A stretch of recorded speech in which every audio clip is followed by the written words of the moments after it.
शरद पवार भोरचे आमदार संग्राम थोपटेंच्या भेटीसाठी दाखल झालेत। शरद पवार अनंतराव थोपटेंच्या निवासस्थानी दाखल झाले आहेत। काही दिवसांपूर्वी सुनेत्रा पवारांनी अनंतराव थोपटेंची भेट घेतली होती। सुनेत्रा पवार यांच्यानंतर आता थेट पवारांकडून थोपटेंची भेट घेण्यात आली आहे। अधिक माहिती आपण घेऊयात आमचे प्रतिनिधी प्रदीप कापसे यांच्याकडून। प्रदीप, आज पवारांनी थोपटेंची भेट घेतली आहे। निखिल, अगदी बरोबर आहे। खरं तर आज भोर तालुक्यामध्ये कापूरहोळ या ठिकाणी महाविकास आघाडीची सुप्रिया सुळेंच्या उमेदवारीच्या निमित्तानं जाहीर सभा जी आहे ती पार पडते।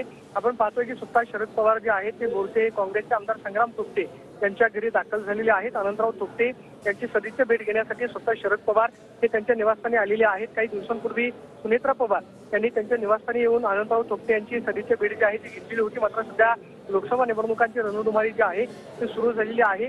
महाविकास आघाडीतला काँग्रेस एक घटक पक्ष आहे आणि बोरचे काँग्रेसचे आमदार संग्राम थोपटे यांच्या घरी स्वतः शरद पवार दाखल झालेले आहेत। बोर तालुक्यामध्ये आज शेतकरी मेळावा त्याचबरोबर महाविकास आघाडीचा मेळावा जो आहे तो पार पडतोय। स्वतः शरद पवार या मेळाव्याला मार्गदर्शन जे आहे ते करणार आहेत। मात्र आपण पाहतोय की स्वतः शरद पवार हे त्यांच्या निवासस्थानी दाखल झालेले आहेत।